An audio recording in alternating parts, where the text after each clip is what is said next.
Max Gorlin, Melbourne Football Club. You're listening to the Coaches Panel. This is Nat Fyfe from the Fremantle Footy Club. Trent Cotchin from the Richmond Footy Club. Scott Pendlebury from the Collingwood Football Club. You're listening to the Coaches Panel. Patrick Cooch from the Carlton Footy Club. It's Rory Sloane here from the Adelaide Crows. This is Tom Mitchell. You're listening to the Coaches Panel. Hey friends, you got MJ from the Coaches Panel. I hope you're well. 4 weeks of fantasy footy down in the year, and it's gather round. Thursday night footy continues on, and boy, there is plenty to talk about as we head into another weekend of fantasy footy. Joining us on this podcast, you know and love them. You've heard them right throughout the preseason, but it's the first strategy roundtable we've had these boys on together for 2023. Kane is on. Hello, buddy. How are you? Yeah, I'm great, MJ. No, I haven't been on a podcast for a little while, so thanks for inviting me back. I know I do the preseason, and I love that, but this is the fun time of the year, isn't it? We love the preseason where just nothing's wrong, no one's right, no one's made a mistake yet. That's where I do my best work, mate. Yeah, I think we all do, but you got to keep you cool now, and I think today there's a few things that we can go through and help people out, I hope. Yeah, absolutely. You also heard him right throughout the pre-season. If you're a listener to the podcast, too many pods in that for me to get my pod around, but that's okay. Regular part of the Coaches Panel as well. Lewy, mate, how are you? I'm good, thanks, mate. It's good to be on the in-season podcast. It's been a little while since I've been on, but like Kane said, it is the most exciting time of the year, especially early on in the season when it's such an open race. Yeah, absolutely. Look, there is plenty to discuss on this episode. Got to get your thoughts, of course, around Sam Docherty, one of the most traded out players. We'll talk about him in a moment. Want to talk about that backline pain in general that a lot of people are experiencing at time of recording, and probably by the time you're listening to it, we are none the wiser about what's happening with Will Day, the Ruben Ginbey rumours of him getting a rest, let alone some other potentials might be coming our way. Want to talk DPPs, cash cows, and of course, answer our Patreon questions. If you want to become a Patreon supporter of the Coaches Panel, there's a number of tiers you can get involved. All the links for that are in the description of this podcast. And a massive thank you to Dylan Dunlop, to Peter Bakes, and also to Alex Potter, who just in the past week or so have all become premium tier subscribers of our Patreon. So a massive thanks to those guys for jumping on board their support of the Coaches Panel in the 2023 season. Sam Docherty, in the preseason, understandably so, one of the most in-demand premiums across the formats. At time of round 4 departing, was in 34% of SuperCoach sides, 40% of AFL fantasy teams, and 47% of AFL DreamTeam sides. That MCL injury means he's out for 4 to 6 weeks. And I don't know any coach across any format that would be advocating for him to be a hold for that period of time. Therefore, we've got to look at a trade. So right throughout this episode, Kane, I want you, not just for Docherty, but right throughout this episode, I want you to be my SuperCoach eyes and ears and voice for the community. Well, Lewy, let's hand you AFL Fantasy. So as you hear these boys speak throughout this episode, they're going to be coming from that lens. I put an article out at coachespanel.tv just the other day when the news of Docherty dropped about some potential names, suggestions of how you could approach it. But let's talk SuperCoach straight out of the gate. What are we doing, Kane, when it comes to Sam Docherty from a trade perspective? Well, it's really interesting, MJ, because he's normally a guy that's sort of a 1-to-1 ratio of his DT to SuperCoach. So if you came into round 4 and he was averaging the 100 he's averaging in DT and SuperCoach, you'd be disappointed with the price you paid, but it wouldn't be too bad. But the fact of the matter is, having played 4 games, we've had 2 price drops, and now he's put himself in this really, really awkward position where he once started with the top tier of defenders, and you picked him for that reason. You picked him to be a season-long keeper. He'd be in the top 6 discussion. But he's made it a bit tough for you because there's been some guys like a Nick Dacos that have gone way past him. You know, you're needing 70K to get to him. Jordan Dawson, unfortunately for non-owners, has just popped off a 173. He's now near on 100K, MJ. Yeah, he's about 93K to get to him. So it's one of those ones, and your Tom Stewart's even 50K. So unless you've got cash in hand, it's hard to get to even the likes of Sicily and Sinclair as well. So I think the issue that people have is there another line? Is there enough DPP that you can utilize and go in another line and find a premium? You're probably not finding a premium mid you love. in the 525 bracket. Is there a forward you could find in that bracket? Maybe a Taranto or a Rosie or a Goulden if you've missed them. But again, they were super, super popular. So for me, MJ, if you don't have the cash to go directly to Dawson, Dacos, or Stewart, I think those are the first three you got to tick off in SuperCoach. You got to have those three. And again, I know Dawson's super expensive, but sometimes you just get a chance to get these guys and you got to just go for it. Yeah, totally. I think the ones below is Sicily, Sinclair. Again, timing's not quite right. They've both got more cash to drop. But again, if that's all you can get up to, you just got to go. And then I think the other one that people now have really considered is Sard. He was really good last year, 103 in SuperCoach. He looks like another level now. Williams out of the side. Now Docherty out of the side. 115. I think you've got to get to those six. I think you've got to get to one of those six, depending on who you've already got. And I think you're going to have to use another trade to do it, MJ. And that's probably the thing we'll talk about later in the pod is maybe how do you facilitate that? But I think in my mind, especially with the Will Day news, at the time of recording, been out for 2 weeks, I don't like going down and using a guy that's, even a sub top tier, like a Lloyd, like a Daniel Rioli, like a Bailey Dale, like just get to the top six and ideally those top three of Dawson, Dacos and Stewart and move on. But on the AF side, I'm really, really fascinated because I feel like that's a really uncomfortable line, Lewy. Yeah, and it's unfortunate that it's unfortunate that it happened in general, but for fantasy coaches, had this happen next week, there's certainly a whole lot more opportunities that would present themselves just with the DPP movement. I was about to say, you're alluding to the likes of people like Zeeble, Sheasel being able to be moved and create some links for people. Exactly. It opens up all your options. I don't think there's a large percentage of coaches that would have that ability to loop through their defensive line. So a lot of them are probably looking at having to bring in a defender. And the fortunate thing in AF is that Sam Docherty hasn't lost a lot of cash. So 50K, it's not ideal, but really it's nothing. It's one price rise from a rookie. You can make it up quite comfortably. And what we always say on the coaches panel and on Pod is that crisis does create opportunity. You've got him at 924K. He's still one of the premium defenders in terms of price in our defensive lines. So there's potential there to make a play. And from the way that I'm looking at it, I'm thinking you either do one of two things, and that's you're either going one down and one up, using the cash of a Sam Docherty and going down to somebody that you do think can be a primo. And I know Kane just said, look, you don't want to mess around with these Lloyds, the Riolis types, but in AF you can get away with that just with the use it or lose it trades every week. And another bloke that he did bring up was Tom Stewart, who comes in at 730K. He's about 50K unders on what he started the season at as well, maybe even a little bit more. And dropping down from Sam Docherty to a Tom Stewart actually nets you 200K just shy of, which is just unbelievable amount.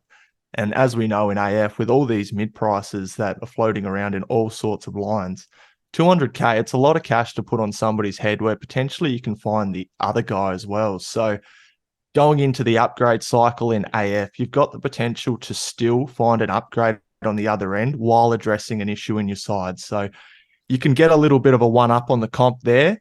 Whereas the other way to look at it is that you're going sideways to one of these bona fide defenders. So you're talking your Jordan Dawsons, your Nick Dacoses, look, even your James Sicily's potentially as well. Right now, there's clear probably top 3 to 4 guys in AF that you can go to. But on the other end is where you're probably taking a little bit of a hit, and that's you fixing up a rookie. So it's not ideal, but you are generating that cash. So while you're not actually bringing more points onto your field this week, you are fixing up a red dot, whether it be a Campbell, Chesser, another Constable, rookie that's maybe you're still dropped, the stuck Constable, with, exactly. You're still able to jump off and onto another rookie that might be able to generate you 50, 100, 150K over the next couple of weeks and sort of find an edge there while obviously taking a slight hit in points this week. So there are probably across all the formats 2 premium defenders that have not really let us down for at least 1 week. That might be being a bit harsh to someone like a Sard in SuperCoach who's gone at 115. But if we're talking formats combined of Dream Team, SuperCoach and Fantasy, Nick Dacos is on a run of 4 tons. Jordan Dawson coming off the back of a big 170 odd score, which might just be his career high or certainly seasonal high score this year in SuperCoach, and another 120 plus score in AFL Fantasy. Those two really haven't let us down. So I want to talk about other positional moves to help some coaches that might have a Constable or a Jinby in a moment rolling through that midfield. But how important is it when we've got these premium defenders that are there, that are going to be highly desirable and highly owned, certainly in the Dacos category, when we get this lay down opportunity to just relieve the pressure point, get them into our side? Are we overcomplicating it by looking at these other names beyond it? Or are these players that we can take on because they're being so highly traded into this week? I think Dawson's one of the most traded in guys across the format. So is Dacos.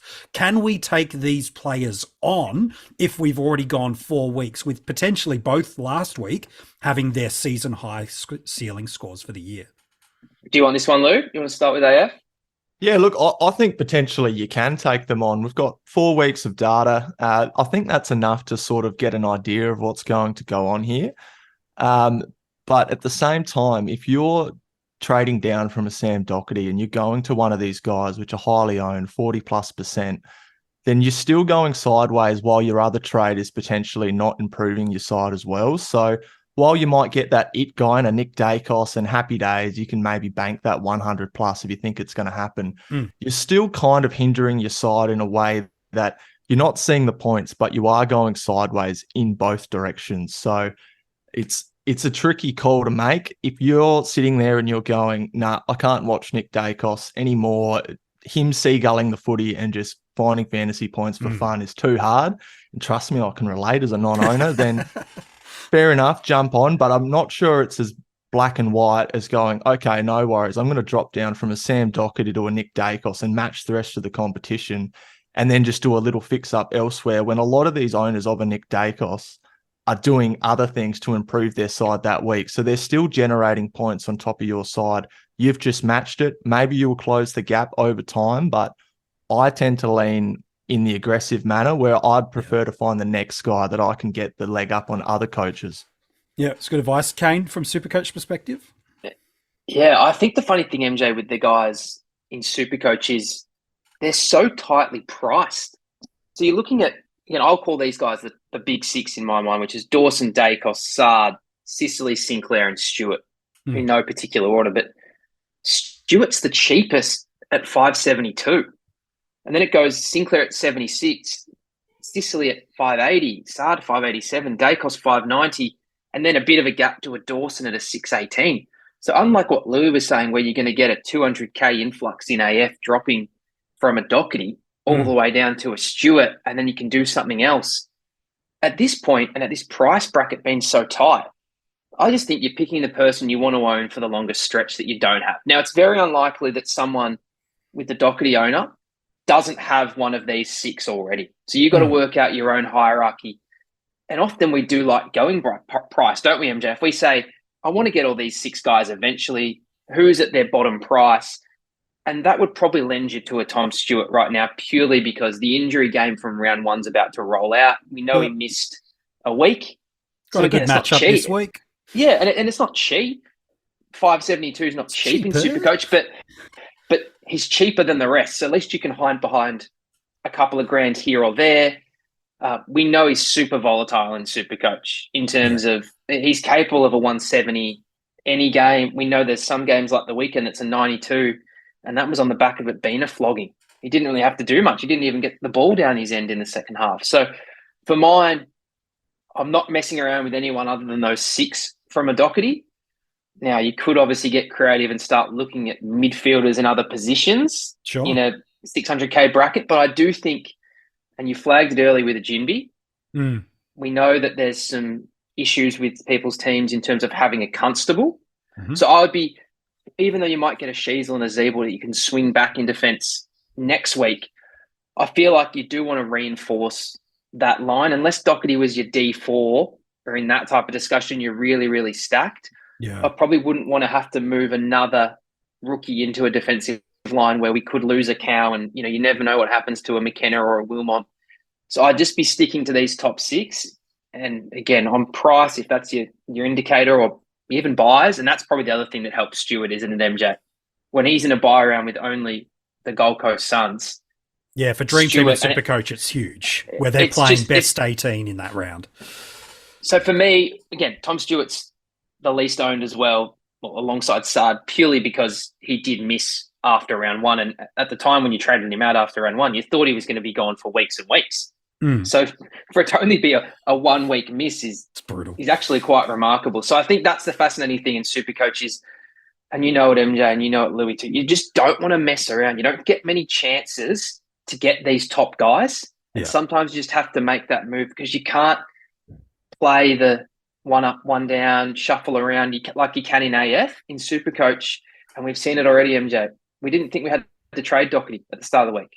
And an injury pops up. No, you don't. A Darcy Cameron pops up. And you just need to sometimes just get the best players for as long as possible. So make your own judgment on who that is. I don't really think any of them are amazing value. I don't really think any of them are overpriced either, though. And that's probably the fascinating thing is there's no big standout option in terms of value. Yeah, I think, we'll talk about the defenders broadly in a second. I think a couple of things with the decision for Docherty owners to factor in is obviously you have to make the Docherty trade at the start of the round with them playing Thursday night against the Crows. That can make it harder, especially if you've got players like a Will Day, who at time of recording, we don't know anything further than he's challenging the suspension for 2 weeks. I think it's more likely he gets dropped down to 1, if anything. I think is probably the most likely outcome that owners could hope for. And then we can start having a conversation around that in a moment about do you hold 1 week or not, given his scoring in contrast to his price point. But that's the key important thing is make the decision early. Know what your secondary trade needs to be, either to enable that or to support that. And then in Dream Team and Supercoach, you've got a boost factor. And so know what those moves are. And the reason you want to know those moves is a lot of teams have a Lockie Cowan on their bench. He's every chance of popping a 60 or 70 this week with no Docherty out of that side. That more midfielders coming into the team with Akers, Kennedy, Walsh, he should take greater responsibility in the back line. So there is that opportunity that Cowan's 60 on the field at a D6. Man, Docherty now could be moved into that midfield. It creates things. So I think Kane and Lewy both brought up this point about future DPP coming in. Think about what your team looks like in a week from now and in 2 weeks from now, and don't just get stuck on, I'm losing Docherty, therefore I can only get a premium defender. Because outside of Dacos and Dawson across the formats, there's no one I love. Each format's got different other guys that are popping off for different reasons. Stewart's insane value in fantasy. You've got these other guys through there. So look at those factors all in there, put them together, and then make the call that's right for you and how risk averse you are too, Lewy. It's also important to remember a lot of coaches in AF started Docherty as a VCC option. So all of a sudden you're losing one immediately. So if you do have the ability to use a bit of DPP, and I think the best captain options we're going to get are going to come from the midfield. And you've maybe got a Josh Dunkley who you were pretty confident on to start the year, and now you're going, oh, I don't know if this guy, I can put the VCC on him each week because let's be honest, he's not in the best fantasy scoring form at the moment. Sure. Then that's when you do start to consider, okay, well, let's forget about this defensive line and let's start shoring up a captain option each and every week, because that's where you can get those extra bonus points on the competition that even though everybody's got a Docherty or another player, if you're doubling that every single week, then you're part of a small sort of club that has access to extra points potentially. Yeah, good shout. Well, we mentioned the backline Payne that's there. Will Day's out for 2 weeks, one of the best mid-price buys. And whether you started with him or have traded into him somewhere over the previous 3 weeks, he certainly delivered well over and above what we've been paying for. Really painful for coaches that probably traded into him last week. They've probably copped it the worst than anybody else, but that's fantasy footy. He's out for 2 weeks. Chances are the Day and Docherty double is relatively high, probably more in AFL Fantasy and in Dream Team than that combination would be in Supercoach, but it certainly will be there as well. If he's out for the 2 weeks, across the formats, knowing, Kane, you're my super coach voice tonight and this morning and this afternoon, whenever you're listening to this episode, and Lewy, you're my voice of AFL fantasy on this episode. If he's out for 2 weeks, is it a must trade? And then we'll come back to give people some advice that might be time-stamped, relevant or irrelevant, around if he misses just the one. So, Kane, if Day's out for the 2 in SuperCoach, is it just a, got to move him on to? I don't think it is for mine, MJ, and I think it's because people have had a lot of pain. And I'm thinking about this, what you can do with that trade. So by holding him, and like you said, hopefully you've got a Cowan to play on the field, and maybe you've even got a chance to loophole with a Wilmot. That seems to be a combination that's worked really well. They've had a lot of early games, those two teams, to sort of bounce off each other. So even if you got 50 points, MJ, from those two guys for 2 weeks, it's 100 points. You know, you're trading Day to a guy that just say gives you 100. You're making 100 points on the trade maybe at best, because it's a big spend. It's a big spend of 100 plus K to get to one of those top 6 guys I mentioned, which would be the only reason I would do it if you're going to try to get to that completed sort of team level. He's got cash to make, Will Day. You know, it's a real shame, because it was probably going to time up perfectly with a Sicily and a Sinclair really bottoming out. But I just think you're back in your bench there. That last buy round, I know people don't care about it now because we're heading into round 5, but that last buy round, to have the ability to maybe sideways a premium and just get a whole nother premium score in that round, I think you're going to offset way more than the possible 100 points you make. Now, clearly if Cowan goes 30-30, that's going to cause some pain. But I'm hoping if you're in this position and you're moving a Docherty to cover that pain you've had, between the two of Cowan and Wilmot and whoever else you've got, maybe you've got a McElhaney. Maybe you can do these type of things that you can just get enough. And if you're getting, I think, 100 from the two of them across 2 weeks, I think that's right on the precipice of going, no, let me hold Day. He might be a keeper. He might be a guy that is close enough. So for me in SuperCoach, with knowing the trades we've got and a lot of the trades that people have used that really haven't improved their team, if you've traded at this point, you haven't really been able to improve much, have you, MJ? Because the cows haven't generated cash. It's correctional trades or injury trades. And you might have got that right. Maybe you went Docherty to Dacos after round 2 and you look like a genius. Yeah, sure. And that's fine. But I think 2 is the line. I think if he was 3, I would suggest hold, because I wouldn't really be backing them in. Now, the other layer I didn't touch on, if it's 2, is it might not have to be a Cowan and a Wilmot. Because it might be Sheasel covering you up there. Well, and Day will be a midfielder next week as well. He'll pick up that mid status. So there's and MJ, then he becomes the midfielder, and all of a sudden you get a free look at a Baker. You might get a free look at another, like a Will Phillips. So I think for me, you can find a way to get, as I said, 50 points a week across those 2 weeks from your cow or your cover, whoever you want to call it. And I think that's enough. I think you can use that trade at a better point in the season and hold a guy that, again, will be unique and has not put a foot wrong so far. He's done nothing wrong. No, absolutely. We'll talk, no need to come back to you about the 1 week. Then, if you're advocating there's a world that 2 weeks could be a hold, then we think MJ, 1 if is it's one, it's an absolute hold. And again, you've got the luxury this week. He plays on Sunday, the second last game of the round. Correct. I think that pretty much every loophole is in.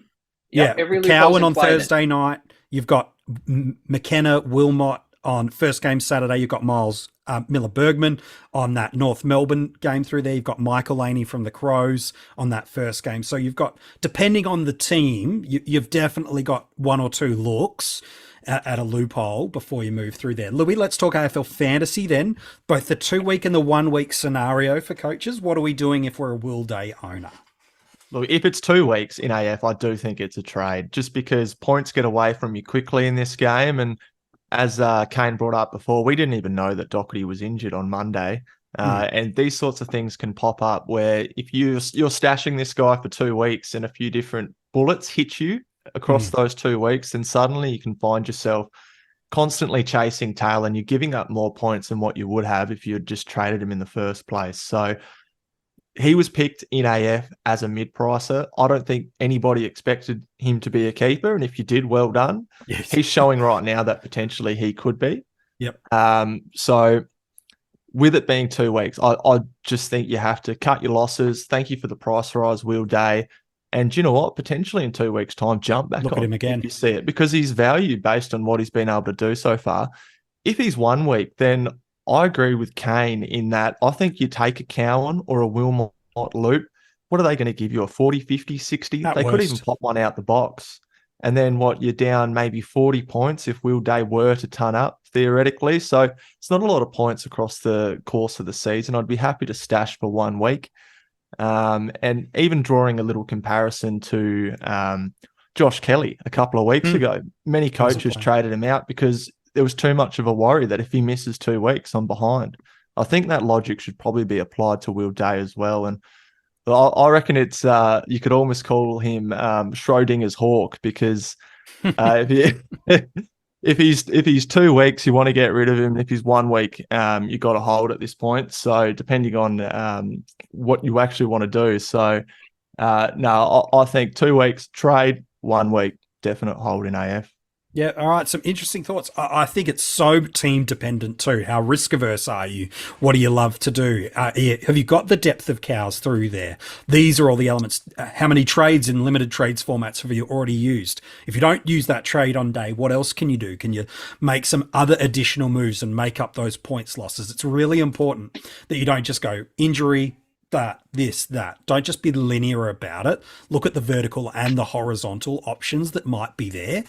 Share those teams, whether you're a Pateron and you've got that opportunity to do that there. You find the tribe of fantasy people that you admire the way they play the game, and they can give you some perspectives and see things from a different light. Just don't fit into that. I've got X, therefore I've got to trade X to this way. There's multiple ways you can be successful across these games. So definitely look at those scenarios. We've already alluded to a few times throughout this podcast, there's some new DPPs that will hit the game. They will land Sunday night across DreamTeam, SuperCoach and AFL Fantasy. They'll be identical positional changes across the formats. If you've played for more than this season, then you're very familiar now with how this works. Single position players are eligible to gain a secondary position. If they already hold 2 positions, they cannot lose one or have another one added or subtracted to that. And it basically is off the data of a minimum of 4 games, and have had, in champion data who make the decision, a 35% positional change, with predominantly where they start at centre bounces and game resets as a heavier loading to that being really important. I want to run through a couple of positional names for you, and then just tell me if you think these boys are about right, and if there's 1 or 2 that might hit. So from the defenders, Sheasel, I think we can all just say that's coming. Tick, MJ. Zeeble. Tick. Lock it in. Tick. Lockie Whitfield. Lock. Yep. Lock it in. Yep. If he plays this week, that's the 4 games. So, yep, I think that's fair. Wanganeen Malira from the Saints, mid-eligible Big tick. at the moment. Big tick Yep. from you. Yep, fantastic. Yep. Probably more draft relevant, but, maybe a little smoky in a few formats if you like that. He's had a nice role. Cam Guthrie. What's your thoughts on that? From me, MJ, from what I've seen. Yeah, he was be back in the very mids on surprised. Monday with Mitch Duncan back, wasn't he? Yeah, I would be shocked. And Stewart, I would be shocked. All right, fair enough. It would take a pretty heavy game this week, I think, and it's just not going to happen. Agreed, Lou. Yeah. Yep, I think it's a good shout. Lockie Ash. Yes, from mine, MJ. Yes. I haven't seen enough of the Giants for Okay, that. fair enough. They're pretty tight in there now, MJ, which is a bit. It's very different. un-Giant-like. I It's agree. I'm like pretty that. much the same guys every week in there, and it's not more than Kelly, Cornelio, Green, even Rouston. MJ jumped up more than anyone else, and as the 4th guy last week. So I think Ash, he was one that I know people flagged in our drafts. There's mid only. Let's see if I can slide him through it, and he's been solid. The Giants. They're sort of just getting draft going. and daily aren't they? fantasy, I don't mind those Giants defenders, but so hard to get between Cumming, Ash, and Whitfield. Such an even split. I feel like one will always struggle. One will be especially in a moderate losing and one team will at the pop. moment, MJ. Yeah, I don't And But they're some not of the those team guys- making finals. Yeah, Some of those sorry. guys started to pop when Crazy Leon was experimenting, doing Yeah, certain correct. things, and they looked great doing it. But the fact is, new coach, new game style, and Yeah. he's clearly gone Spot back on. to the guys that are going to Yeah, get it good done. shout. Last one, maybe Lewy, you'll give us the best take on this as the Port fan. Kane Farrell getting defender status. Yeah, that should be a lock. Yeah, I think it's probably more draft and daily fantasy relevant, that one, but fair enough. Mids, some pretty easy ones probably. Will Day, we've spoken about. I think we're all going to think that one's popping along. Josh Rochelle and Darcy Wilmot. Will we see those boys pick up mid status? Wilmot, I would say yes, MJ. A lot of wing. Yep. Rochelle, you're the Crows, man. I see him in a fair bit of centre bounce. Yeah, I see him at centre Would it be bounce enough? and then runs forward. So if the weighting is centre bounce heavy, then he's probably done enough. Again, it's daily fantasy and draft and more keeper with Handy Rochelle. flex though, MJ, because you Yeah, see correct. Will Day, if he's going to miss two, to have the ability to swing him into another line and create another loophole, you never turn your nose up to those type of ones. You just never know when you need it. That's true. While we stay with the Crows, Jordan Dawson's last 2 weeks, he's been very heavy midfield. Is it enough data for you boys? Again, we probably need to see Thursday night's game, but Yeah, I reckon is it tomorrow enough? night for mine. I reckon tomorrow Yeah. night's big. You reckon Yeah. already, Lou? No, I think if he's sort of 80% centre bounces on Thursday night, then that probably gets him over the line. But if there's a bit of a mixture there, they throw him around, then I can see it just missing. Pushing to round 12. Ruck, there's only really one that, again, is maybe Combin might pick it up. I'm not really sure that anyone's looking too much there. We might get a couple of draft and dynasty league deep ones that might help you those key forwards relieving, but not really too much that for classic owners is there. Forward, Bailey Smith seems to be a consensus yes to picking up forward status. Yeah, no arguments there. Taylor Adams, another consensus. I reckon he's very close, MJ. He starts forward a lot. Yeah, starts he forward does a lot. too. Yeah, I think Ben he gets Keys. it. Yep, all right, Ben Keys as well. Again, these are probably more draft relevant. Similar role to Adams from what I've seen. A lot of start half forward and then push in. Yeah, I think that's fair. And then maybe a couple of quick ones. McRae and Petrarca. I know some had hoped they might pick it up. Okay, right, fair enough. Anything? Nothing chance from you? No, right, fair enough. Just trying to break people's hearts on the pod, that's right. Let's go to one that might be relevant. Cam McKenzie. What's the chances of the Hawthorn youngster? Outside of round one, he had really big CBA numbers in round one and then a gradual drift. Is it enough or does it really matter? Not matter if he picks it up outside of some trade versatility. See, he could be caught in the crossfire of the Will Day suspension here, because if he does get high centre bounce usage like he did in round one, potentially it tips the ledger to the other way. It's true. It's a good shout. But I do think that he does just sneak in for that forward status. Yeah, this game. From what we've seen, I'd say yes as well. I'd say just yes, MJ. Which again, it's probably handy. It's not doesn't seem to be the year where we've got heaps and heaps of awesome mid rookies that are bumping we out. We need him in the midfield, don't we? Yeah. Yeah, we probably actually need him more midfield just with the likes of, Chandler's done his job. We know Sheasel's going to give us some flexibility, but it hasn't been that year where we're like, Nick Dacos, we just wanted to get him into defence as soon as possible because we had cows that we could use. So, again, there's probably the Sheasel and Zeeble flexibility, MJ, isn't they're it? The big really? Ones. Yeah, they're the real. And Bailey Smith in 2 weeks when he bottoms out in price, as much as he hasn't set the world alight, I know across but the he's a formats scorer. coaches will go, Ben, this boy can go a ton to 110 in fantasy and dream team, probably 100 to 105 in Supercoach if that role kind of comes back for him from a 50-50 to a 70-30 split like we'd seen previously. So for me, I think it's, is there any other DPP relevant names that you're going, I think it's there, or are those the big ones from what you can see? Yeah, I think you've covered most of the relevant names there. MJ, do you have any, Kane? No, again, the ones that we were thinking about pre-season was a short, but again, clearly hasn't played not enough games. I think Gorn well, and MJ, Grundy won't get it with injuries and movements. Correct. Through there, and I think MJ, Oak's the same. We did get spoiled a bit last year. A Bontempelli, a Luke Parker, Smith, a Libba. Like, my goodness. Sometimes it just is the year for it. And again, it's really fascinating with just the way people have been used is and it's probably a topic for another time, but we haven't really seen that consistency of, we've had some big premiums, Dacos, Dawson, Oliver, Tim English, but there's a lot of guys that are sort of just meandering in that low 100, and some of the guys that are bobbed up, and again, it's a 4-week sample size, which is a really dangerous sample size to be creating, top 8s in the midfield and top 6 in the other lines. But it just does feel like there's a lot of fluidity. There's a lot of guys like a Rankin and a Rochelle that get midfield time. A Cozzy Pickett gets midfield time, and maybe it's that awkward thing where it does clip those mids that used to get 80% CBA stealing a little bit, but it's also not enough to gain DPP. I think it might be that sort of, people just want, energy around the ball now, don't they? They want to have dynamic players that can surge it forward and run. So I'll be curious with the way footy's changing. And again, 4 weeks is not enough to know, but we know that Collingwood game style, an evolution of that Richmond game style that really wasn't overly fantasy friendly. Nope. I think that's the fascinating thing, is we start getting to 6, 7, 8 weeks and we start seeing a team system, and also some of these matchups, MJ, where people have just smashed other teams. They're really stuffing the up. Just played a part of it as well. They're playing a part. So I think it's a really big watch, but I don't think, from what I've seen, we're going to get that, oh my God, DPP player that we all have to go and get. Bailey Smith's probably the closest, but he's not done it to this point. That could change, but I don't see it yet, which is, I know, something a lot of people now, especially AF people, are used to it, but budgeting for your team to go, just save a few spots for this guy or that guy. So it might just not be that year. And at the moment, I just can't see it.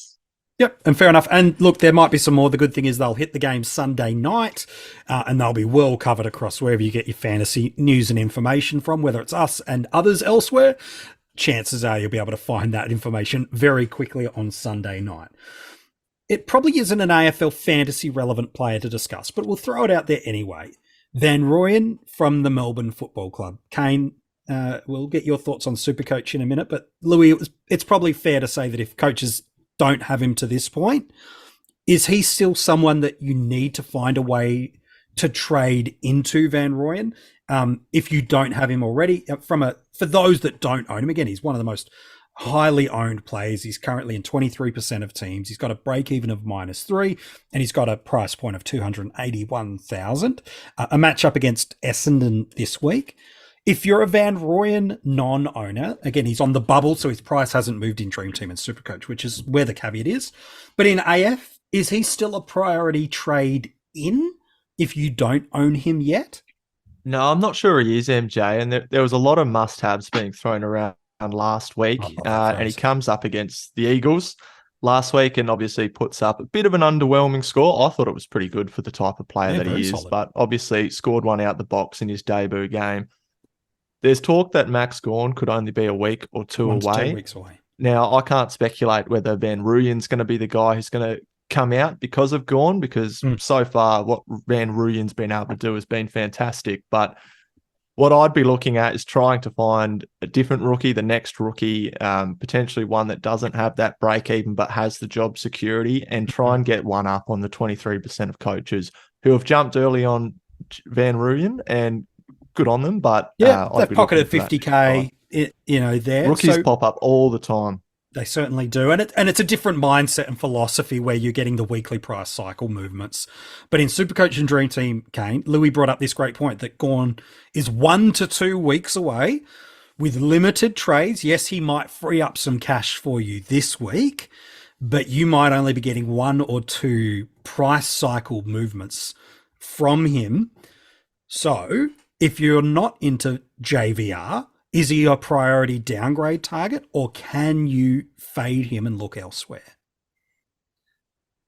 I think it definitely can fade him. It's a really busy mix, MJ, because they actually moved Petty forward for the Sydney game, and he was playing alongside Petty.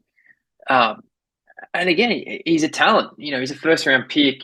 He did really well at VFL level. Mm-hmm. He's still only 19 years old, which is just ridiculous for a kid, and he's already chopping out in the ruck. So he's got plenty about him, but it comes down to that team. And there's Ben Brown and there's Tom McDonald that are 30 plus, super experienced guys. They deliver. Max Gawn's obviously coming straight back in. No Brodie Grundy's put no foot wrong in the time that Gawn's been out. He's really stepped up, and he's smacked some easier ruckman in a fantasy perspective. Sure. But that's what else is he meant to do? He's asserted himself. He can only play who he's played. So you throw in Fritsch and the Smalls. There's just such a logjam for guys in that team that I don't know if you can have the confidence. I think the thing that was appealing last week was, one, it allowed, if you wanted to fix a downgrade, if you had a Tanner Bruin and you wanted to jump off a mid-pricer and get some cash and fix someone else up somewhere else, I think 2 mid-prices to a cow and a premium was a nice option in SuperCoach last week. And Van Rooyen was a guy off a good score. And as Lewy flagged, it was a good matchup on paper against West Coast. I know a lot of people were excited that he was going back to WA, because we know that always adds 100+ points when they play in their home state. So I was impressed, but it's just a really tough side to predict. And I think now with the news of Jared Witts being sore, likely to miss again, we don't have teams for those games just yet, but a lot of people run a Nick Madden, a DPP ruck forward. I'd be more inclined to swing Nick Madden to my forward line, grab Moyle as a guy that, one, is probably going to get some opportunity. It seems like, it's hard to lose the soreness you've got after playing a handful of games, and he's played 3 and he's probably going to miss 2 weeks. So for me, I'd take advantage of getting Moyle, swing Madden forward, use the DPP and also the loophole of Madden to play some Chandlers, play some Fergus Greens, use all those advantages you've got with the loophole in SuperCoach, and see if you can jag some scores. And I just think I'd be shocked if Moyle only gets to 2 games. It just feels like it's something that Witts is going to have to constantly manage. And if it's, play 2, miss 1, or if it's enough games, he's going to score in that role mid-60s for mine, Ned Moyle. It's a hard role not to score if you're the number 1 ruck with those inside mids like a Miller Anderson and Rowell in SuperCoach. You've only got to put it near them and they'll get it for you. So for me, I actually think Moyle has jumped Van Rooyen. Up the priority. That's where I think, I don't know if he's going to get it enough. Now, again, if he's named this week, I understand going for it and just saying, okay, I can get Moyle next week from another cow. But yeah, if you had your time over again, I know what you know now about Witts. I think Moyle is that guy. And you've also got a guy like Sam Sturt, who we know is going to play for Freo. Freo will play this week, yeah. Who in his first game scored 100. Now, it's been a long time, but the kid's a talent. Yep. The team's struggling and they need to shake it up. So I definitely don't think he's a must-have.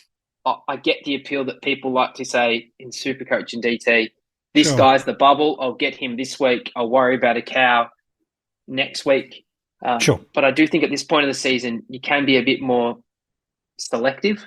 Yep. And if you think the cow's better, just get the better cow, because as Lewy said, more often than not, there's another cow that'll come along. Well, to the point you made at the start of the episode, but we're now getting lower level state league games. We're now probably rewarding form that's hot now, and not just 3 or 4 months. That's the thing. That's the thing, MJ, is like these pre-seasons at footy clubs, they're really interesting because that round 1 team, it's not always your best team, which might sound silly, but you're trying to reward effort. You're trying to reward work habits. You're trying to reward the guys that put in a great preseason. We're model citizens.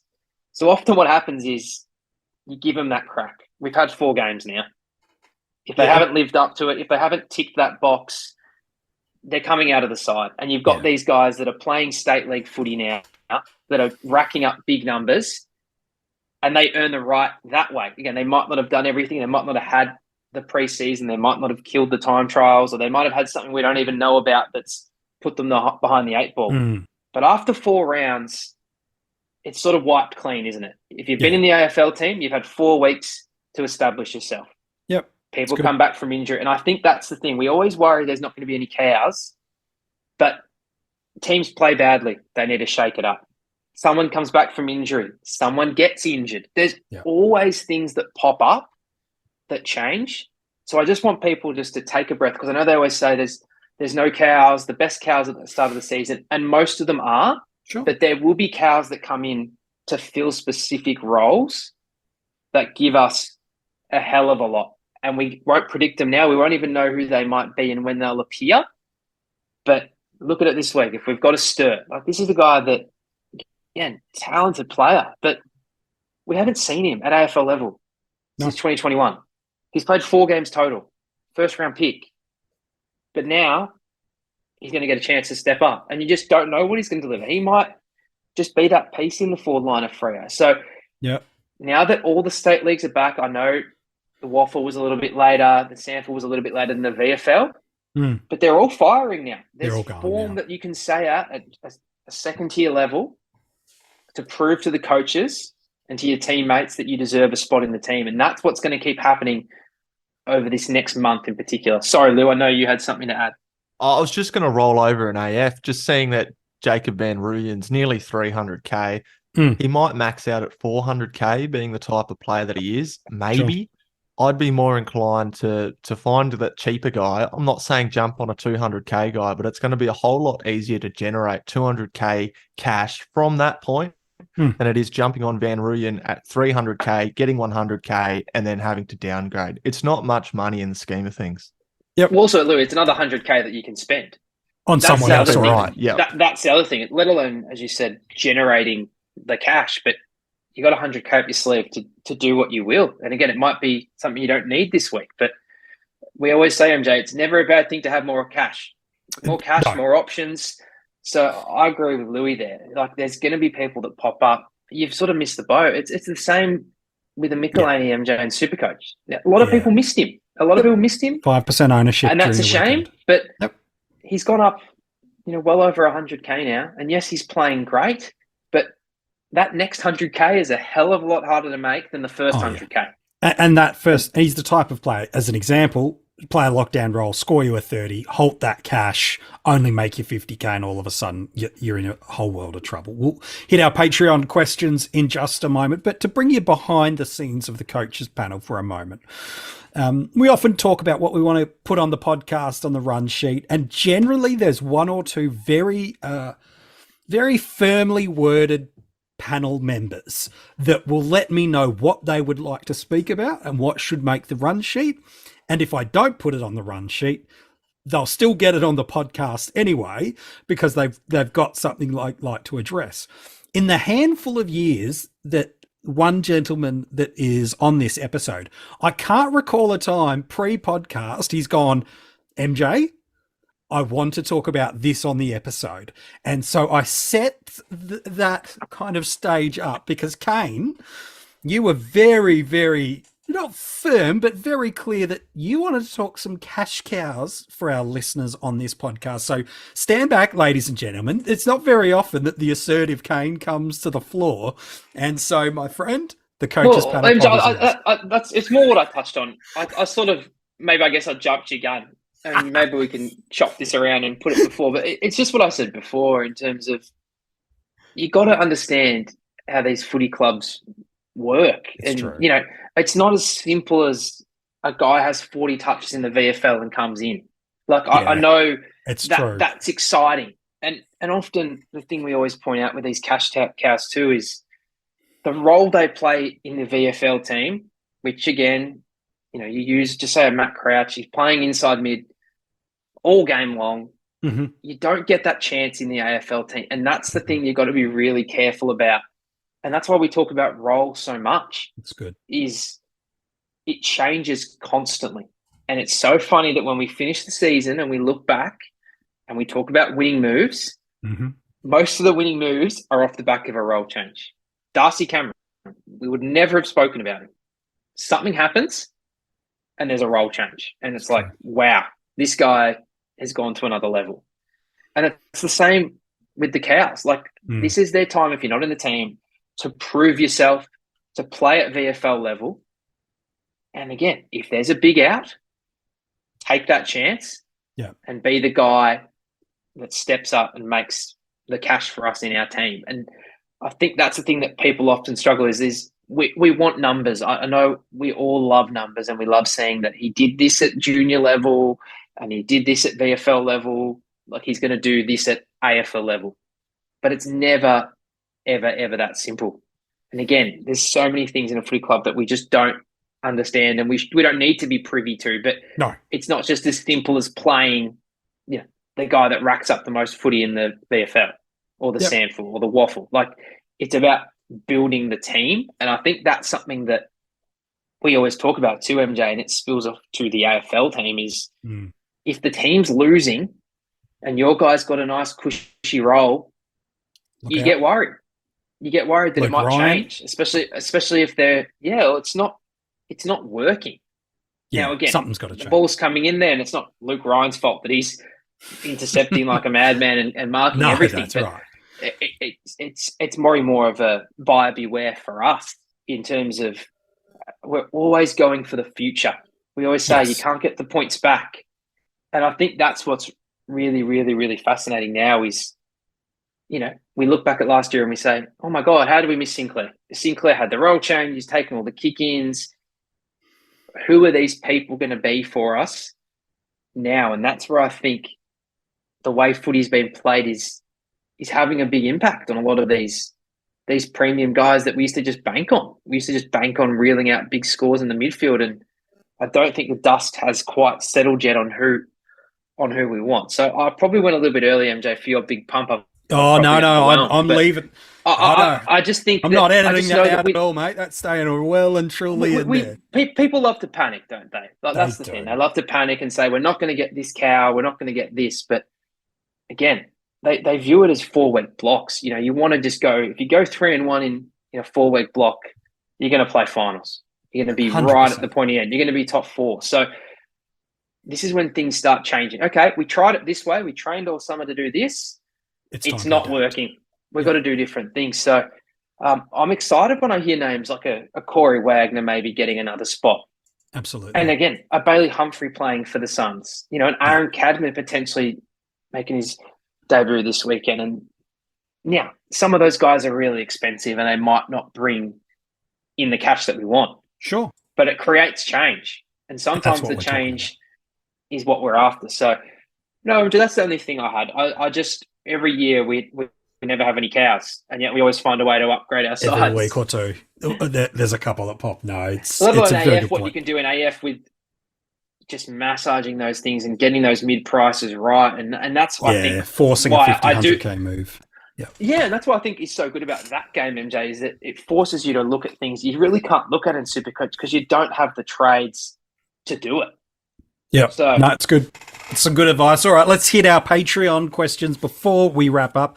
Going to rapid fire these ones to you. AFL fantasy question for you, Lewy, from Causa87. B7, sorry. For AFL fantasy, should I go Docherty to Dacos and Day to Stewart? It does leave me with a Cowan and Wilmot D6 and D7. Is that just a nice, simple trade for Causa to make? Yeah, I think it is, especially factoring in that potentially you're going to be bringing in a Sheasel into that D6 position next week anyway. Yep, good shout. He's also asked a SuperCoach question. He's a Docherty owner there too, Kane. Sard, Stewart, or even Zeeble in the forward line, knowing you can bring him next week. Out of those 3 options, I know you don't know the other 28, 29 guys and what the D6, F6 is, but who would be your priority choice of Sard, Stewart, or Zeeble for SuperCoach? I would have it Stewart. I would have it closely behind Sard. Then I would have a gap. Yep. And then I would have Zeeble. I got Zeeble. I see the role. Up 73K from the starting price. Don't love that. And also, I'm not confident in the body of Zeeble, and I'm not confident the role lasts all year long with what they're trying to do in that team. They're trying to learn a lot about every player in that team. Hats off if you started him. I get it if you've traded him in. I don't know if it's going to be something that does what you hope it does for the whole year. It might be just enough. And again, he started great.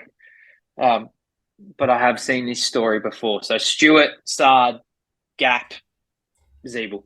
Yep, some nice ones there. An AFL fantasy question from Sam for you, Lewy. With Sheasel's arrival being imminent, he is a Doc and Day owner. Dacos is the guy he's missing. And he's certainly sitting pretty around that 6K mark in AF. Should, based on that ranking, be attaining Dacos be the priority, or should he be looking at the guys like the Riolis and the Stewarts and now starting to pocket some cash that he's got available and getting players like a Chandler up and preparing that side and being aggressive otherwise? What's your take on not just taking the easy avenue? I know it's a bit back to the advice you shared earlier, and then being creative with some of the other upgrade moves around it. Yeah, see, I always lean to getting creative because I think that's the best way that you can find a way to generate points, because ranked 6K, there's a good chance that most of the coaches ahead of you, they've already got Dacos. You're matching that, and you're not able to do anything on the other end, really. You're not generating enough cash. It's probably just that rookie fix-up, which is fine. But I'd be more inclined to try and chase some points and go down a little bit further. Maybe it is a Tom Stewart, and then take your mid-pricer up or your Cade Chandler up to somebody that either is going to be a keeper for you or is going to generate enough cash for you to jump off when you want to be able to improve your side overall. Yeah, it's a good one. A Dream Team question I'll throw to you, Kane, so I'll ask you to change hats for a minute for me. Thoughts on Cozzy Pickett from Jared? He says he's on the bubble this week. He's got a pretty nice run of fixture coming up, and he thinks he can trade into him. In that format, he's just priced over 500K.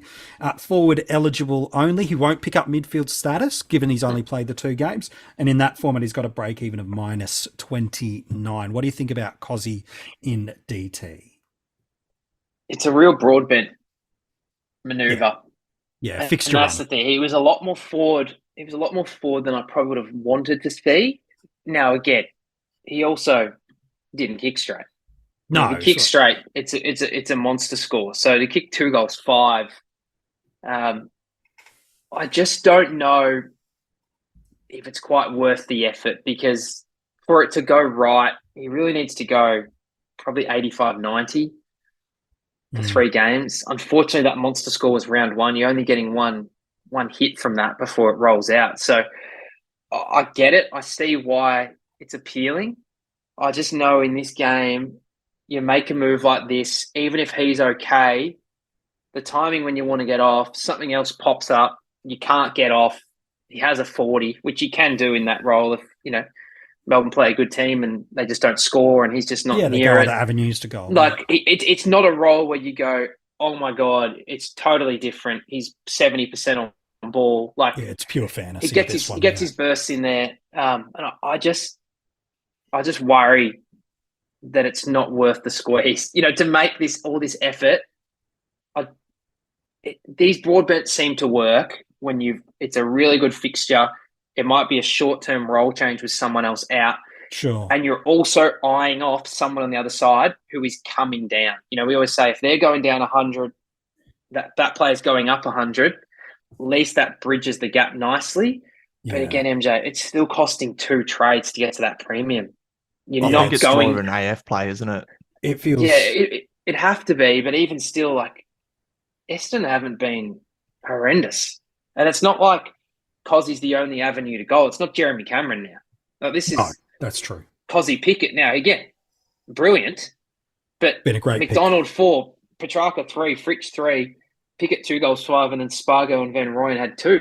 Like, it's not all going to get funneled through him, which is usually where these type of ones work out. Is a Tex Walker, a Tom Lynch, these guys that you go, they're the guy. They're going to get the ball kicked to them 15 times in the forward line. They've got an easy matchup. They can feast. I'm a pass. I love Cozzy. You know that, MJ. But I just don't think it's going to work. Yep. Hope you resign. Fair enough. No, there's nothing wrong with a bias as long as you say it's there. It's totally fine. Ian's got a question for you. It's got no format specifically aligned, but we'll throw it to you, Lewy. Is it time to take the captaincy armband off Rory Laird? This Thursday is obviously different with the Thursday night game. It's a VC, but generally speaking, is he someone you should be now considering out of your VC and C weekly options? It seems like a shame to take it off of him, does it? Because a lot of coaches would have paid that 1.07 mil for him in AF, and I'm sure he would have been pretty much top at the priced top across of the formats. Yeah. So, look, I think you're probably overreacting. I think based on his scoring so far, I mean, he's gone 57, which he received quite a bit of attention. Round one, it was super hot. There is plenty of excuses for that 57. He's backed it up with a 142 versus the Tigers, which is fantastic. That's the Rory Laird we know. And to actually get ceiling that high this early in the season from someone like Rory Laird is quite impressive. Then he came up against Port, who are notoriously difficult to score against in a showdown, which is always going to be, a step above again. He gets an 83. It's still a pass mark. It's not what you paid for. Obviously, on the weekend, the 84 against the Dockers lets you down. Yeah. And again, it's an H tag, though. But yeah. It's an H tag too. So I don't think there's a trend here. I think this is just a guy who's had a bit of a rough start to the season. Yeah. There's a lot of reasons for that. We know that he's got ceiling. We know that he's got ceiling this season. So that's true. Yes, maybe you're probably leaning towards a VC if you can, just until you see a bit more consistency in it, which we'll get this week. But I think he's still a captain option. And look, if you're taking the captaincy off him and you've spent 1.1 mil on him, it just seems like a bit of a waste. He's got to be in your arsenal of options. And again, it's fixtures, it's matchups, it's all those things. This week, if you're a Laird owner, that matchup against Carlton, and if you don't have the VC on him, that means you're either making a mistake or you have a bounty of options that you have more confidence in. You've got Oliver, you've got English, and you go like, nah, I like their matchups and their history more.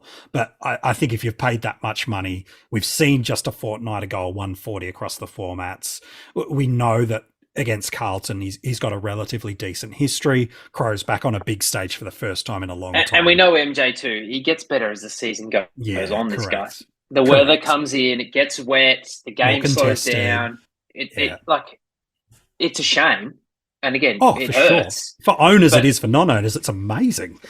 But clearly everyone's eyeing him off. I don't think anyone said, it's a bust, because it tends to happen every year that it's all fast footy and it's attacking, and then the coaches, okay, we can slow this down a little bit and we can keep ourselves in it. And this guy's still getting his hands on the footy. It's really just the tackle count that's tackles and handball receives is where he's down. Yeah. Yeah. And again, is it going to be less than last year? Or it's certainly looking like it. But again, he's drop value. Is he worth trading out? That's always the thing I'm fascinated by. So I'd probably give the V to him, if the matchup's right. But again, it really depends who you've got. It's still Rory Laird. He's still got a good role. It's just, a couple of balls have bounced a different way, really. Again, I'm not even reading into that round one game at all. No, there's so many caveats that you can say. It's an abnormality, which is fair. Ian's got a couple more questions. We'll fly through these last couple. Dream Team one for you again, Kane. He's a Doc owner. He's looking at Sinclair in Dream Team. He already owns Dawson and Dawson in SuperCoach, but should he be in that format, also be considering the likes of Ryan and Duncan? So already owns Dawson in DT, not in SuperCoach. Is Sinclair, maybe this is a better question, is Sinclair a Dream Team and fantasy play, or is at this stage he's still just the SuperCoach premium? No, he's definitely still a Dream Team guy. Again, it's just such a funny line in the DT and AF scoring right now, because I think you've got to be blown away by Dacos. I think clearly everyone's blown away by him. Mitch Duncan, I just don't think you can trust it with the body. I just don't see it for the remainder of the season. He's just too important of a player to not be managed. And again, unfortunately, if he's not managed, you're not going to get what you want anyway. You just got to manage him. Luke Ryan, for me, it's a hot patch. So funnily enough, Will Day's right there at 104. And then you start getting to, Daniel Rioli 99, Sicily 99. I like Sicily. I like Sinclair. Outside of that, I'm looking at the guys that are in this average so far, and it's Redmond, Lockie Weller, Daniel Rioli, Jake Lloyd, Ollie Florence. It's not filling me with much confidence, MJ. So again, if he's not considering Tom Stewart, that's another guy that at 790 in DT. Yeah. I'm really interested in that, just because, again, it's 90K cheaper than Sinclair. If he's got Stewart already, I totally get Sinclair. But for me, Tom Stewart with the bye, I just think That's huge. He's just going to be close enough, and he's got the better buy. Just cover yourself and prepare, because you might say you'll get him at this point or that point, but as I said, stuff always pops up. Like, just get this guy, and it's not going to hurt your buy structure. You might think, oh, I can manage someone from Sinclair's buy, and then, oh, actually, now I want him. And it's just pain. So again, if you don't have Stewart, I'd be going Stewart. Otherwise, I think Sinclair's in that conversation with Sicily. You know, they say score. They've got the kick-ins for the most part. And again, Sinclair does have that first buy. Again, do you have many Brisbane, Freo or Sydney players? Yeah. Maybe, maybe not. You've probably got Marshall. You've probably got Goulden. You've probably got a Dunkley. It's not a terrible buy, but I just think how many Suns and how many Cats do you have? You really don't have many at all. No, that's true. Look, lots of questions about Docherty and Day. We've kind of answered a lot of them as we've gone through. So Clint, Wayno, Jack, Dylan, Adam, Jason, Sriram. A lot of these guys are asking Docherty and Day related questions. I think we've kind of shared not just some specific players, but also some mindset stuff to roll through. One question, though, that's an interesting one that's popped up. Maybe it's the second last one we'll answer on the pod. From Sriram has said, what's the panel's thoughts on Lachie Whitfield? Should pick up defensive status. Priced nicely, had a good role against Essendon. Are any of you either opposed or interested in Lachie Whitfield across the formats? I'm interested in AF, MJ. I think the scoring's been there. Round 1, 48% Tog goes at 48. Round 3, as he returns from injury, 83% Tog goes at 82. Starts to hit the ground now as he goes to Essendon. Tog's the same, but goes at 100. We know he's a good scorer. He has been pretty much his whole career.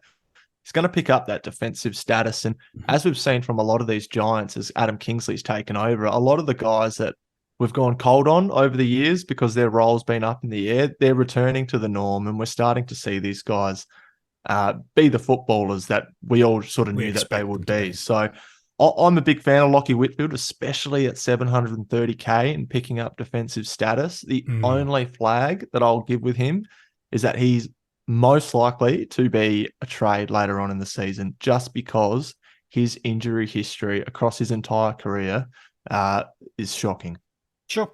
Fair enough. Kane, AF only. Yeah, AF only. And I think the thing with AF that is enticing is this is the guy that he just drops an absolute huge score every year. And you have no idea when it is. And the issue that a lot of coaches seem to have, and this is the reason I think a lot of people get disappointed, is you bring him in off the back of the big score, and then he often just meanders along. Like, he's just sort of a consistent type of guy. And I agree with Lewy. You can't really judge how he started the season. You know, averaging 76 is not indicative of how he's we playing. know that's got a concussion impact game in there. Yeah, so but the I just dice think is loaded. It always happens. Like, you look at last year, MJ. Round 9, gets hurt on a 46. You know, everyone's like, okay, let's have a look at him when he comes back. What does he come back with? A 130. Mm-hmm. And then again, as Louis said, injury prone. Gets to round 17 after a nice stretch of games. 40. Doesn't play again until round 20. Like, he is made for AF. Yeah, it's a perfect. I always think the best reward is going early. Now, what's the weather going to be like in Norwood? Hawthorn's not a bad matchup, but and the if ground's the weather's the wet, size of a postage stamp as well, so that which is not really going to isn't going to be there. Yeah, that's the thing. So I think with him, you're waiting, you're timing it up. You want to see the right matchup. You know, you want to see the one where you could have the 130 plus. Yeah, and then honestly, you're probably doing everything you can to tell everyone else to jump on with you. You'd be going out there, you'd be taking out newspaper articles, you'd be tweeting MJ, you'd put an article up there. I think that's your best case, is you want to hit the score. Yeah. Welcome everyone aboard the next week. Yeah. And then say goodbye 1 week early. Yeah, I like that. That's the thing. And again, clearly that's not going to work for every team, because there's a lot more things that are a lot more important and a lot more painful at the moment. But it is AF and it is AF only. He's just not in the tier of those top guys we've spoken about, you know, all episode in defense. Yep. And the risk, and also the side, because that's the thing about his best years, MJ. We know the Giants. Again, the Giants were a genuine Well, they were finals team premiership every year. threat then, Well, yeah. all the way up until 2 years ago. Like it's only really this season and the last one they've fallen back. So Yeah, for sure. a lot of that scoring is when he was with a team that was absolutely in the hunt. So AF and AF only. No, I think it's a fair shout. Ian's got a question about Will Setterfield. Is he the real deal? The answer, Ian, is yeah, but you've missed the boat. You've got one. Arguably, if you don't have too many issues this week in AF with that break even of 75, you could jump as early as this week. In Dream Team and SuperCoach, again, he's someone you should be really looking at moving on sooner than later. That is for sure. So trade in, no.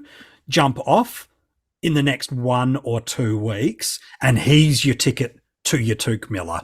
He's your ticket to that fallen premium in another line that's going to get you there. So, yep, he's solid for draft, but if you've missed him, Ian, by now, just walk away, mate. Don't go in, as Lewy has said a few times, and you hear Mini Monk and Kane and Rids famously mention on our podcast, go and find the next Will Setterfield. Don't just get stuck on the Will that you've missed out on.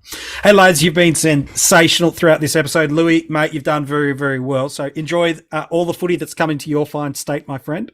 Yeah, can't wait, mate. Hopefully recover in time to go check out some of the games. Should be good. You've done well. You've done very well. And Kane, mate, nice to have you back on the pod as well. Oh, great to see you, mate. Great to chat to you, Lewy, as well. It's fun. I think this is a round that we're going to start seeing a few different things and a few players bob up. And as Lewy said, this is when you make your move. You know, it's all very tight right now. You might have a rank that you're not happy with. Yep. That you might feel is unfair. That you're still regretting that 50-50 of starting, a Docherty over a Dawson or a Dacos. But this is really when the players and the coaches that are tried and true and understand the game start coming into their own. So this is a massive opportunity week, and before we know it, it's upgrade time, and those are the biggest decisions you'll make for the whole year. So watch as much footy as you can, because that's the place you get the real insight. So no, it should be a beauty, MJ. First gather round, we'll see what it brings. Hey. Yep, looking forward to it. Well said, that is for sure. If you want to go read some of the articles, they have jumped on for you at coachespanel.tv. DPPs, break-evens, what to do with Sam Docherty, and plenty more landing right throughout the week that has been. And of course, if you're a Patreon, you get access to a bunch of hidden content, exclusive groups, and a bunch of other tiered rewards. All the details for that for just a few dollars a month. You can find the links in the description of this podcast. 4 rounds down. And as Kane and Lewy have mentioned, moving and upgrade season is upon us. We hope things go your way this week. I hope you nail your trade moves. I hope your captain kills it. And rookie roulette is kind to you. Until we chat to you again next week, we wish you all the best and good luck from all of us here at the Coaches Panel.